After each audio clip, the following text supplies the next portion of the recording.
मिस्र के पिरामिड्स। सोचिए, ये दुनिया की शायद सबसे रहस्यमयी और टिकाऊ इमारतों में से हैं। हजारों सालों से ये अपने अंदर न जाने कितने ही राज छिपाए बस चुपचाप खड़े हैं। और सबसे बड़ा सवाल जो सबको परेशान करता है, जिसने सदियों से बड़े बड़े एक्सपर्ट्स को भी हैरान कर रखा है, वो ये है कि आखिर बिना किसी मॉडर्न टेक्नोलॉजी के इतना सब कुछ बनाना मुमकिन कैसे हुआ। इस सवाल का जवाब एक ही जगह मिलता है। वो है गीज़ा नेक्रोपोलिस। ये वो जगह है जहां दुनिया का सबसे अहम पिरामिड मौजूद है। तो चलिए आज इसके रहस्यों की परतों को एक एक करके खोलते हैं। तो शुरुआत करते हैं सीधे गीज़ा के महान पिरामिड से, और इसके स्केल को समझने के लिए कुछ ऐसे आंकड़े देखते हैं जो सच में दिमाग घुमा देते हैं। सबसे पहले तो इसकी उम्र ही देख लीजिए। ये पिरामिड लगभग 4,500 सालों से अपनी जगह पर खड़ा है। सोचकर देखिए, हजारों साल। इसने समय की कितनी ही आंधियां और तूफान झेले होंगे। और इसे बनाने में एक दो नहीं बल्कि लगभग 23 लाख पत्थर के ब्लॉक्स का इस्तेमाल हुआ था। जी हां, आपने सही सुना, पूरे 23 लाख। लेकिन बात सिर्फ गिनती की नहीं है। असली हैरानी तो तब होती है जब हम इन पत्थरों का वजन जानते हैं। हर एक पत्थर 2 से लेकर 15 टन तक का था। इसको ऐसे समझिए कि एक एक पत्थर का वजन आज की 1 या 2 कारों से भी ज्यादा था। कमाल है ना? और इसकी ऊंचाई, जब यह बनकर तैयार हुआ था तो ये करीब 146 मीटर ऊंचा था। उस जमाने में इतनी ऊंची इमारत बनाना सच में एक हैरतअंगेज उपलब्धि थी। और शायद यही वजह है कि ये प्राचीन दुनिया के जो 7 अजूबे थे, उनमें से ये अकेला है जो आज भी हमारे सामने खड़ा है। ये अपने आप में एक सबूत है कि मानव इतिहास में इसकी जगह कितनी खास है। तो ये तो हुई इसकी बनावट की बात, पर अब सवाल उठता है कि आखिर इस जबरदस्त प्रोजेक्ट के पीछे कौन था और इसे बनवाया ही क्यों गया था।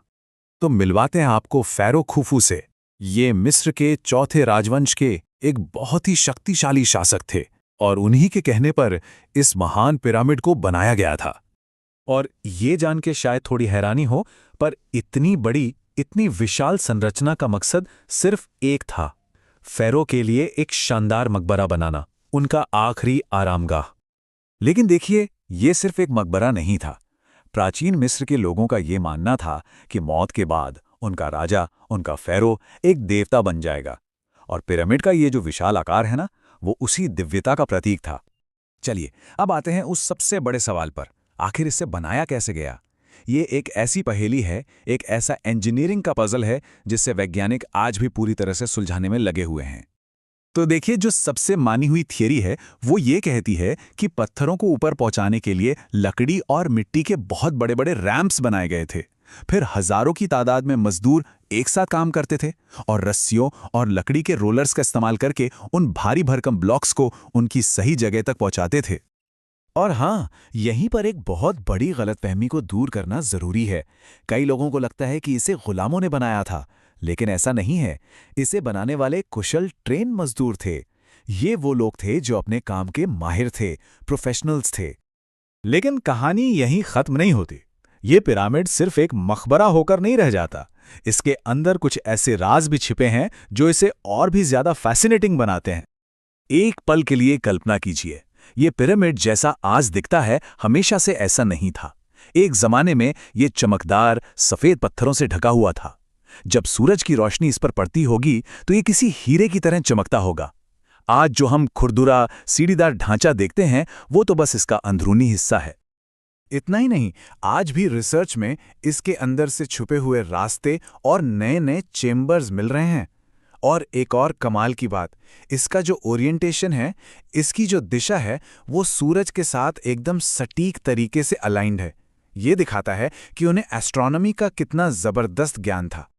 तो ये सब बातें हमें यही याद दिलाती हैं कि महान पिरामिड के बहुत से रहस्य आज भी अनसुलझे हैं, और यही चीज हमारी उत्सुकता को और भी ज्यादा बढ़ा देती है। तो आखिर में ये समझना जरूरी है कि इस पिरामिड की विरासत क्या है, मतलब आज के दौर में ये इतना मायने क्यों रखता है। देखिए, ये प्राचीन विज्ञान का एक बेजोड़ नमूना है, इंजीनियरिंग का एक ऐसा चमत्कार है, और आज एक ऐसा ग्लोबल टूरिस्ट डेस्टिनेशन है जहां दुनिया भर से लोग इसे देखने आते हैं। असल में ये इस बात का एक जीता जागता सबूत है कि इंसान की सोच, उसकी मेहनत और उसका दृढ़ संकल्प उसे क्या कुछ हासिल करवा सकता है। और शायद इसीलिए इसे अक्सर मानव जाति की सबसे बड़ी ऐतिहासिक उपलब्धि कहा जाता है, और सच कहूं तो ये इस सम्मान का पूरा हकदार भी है।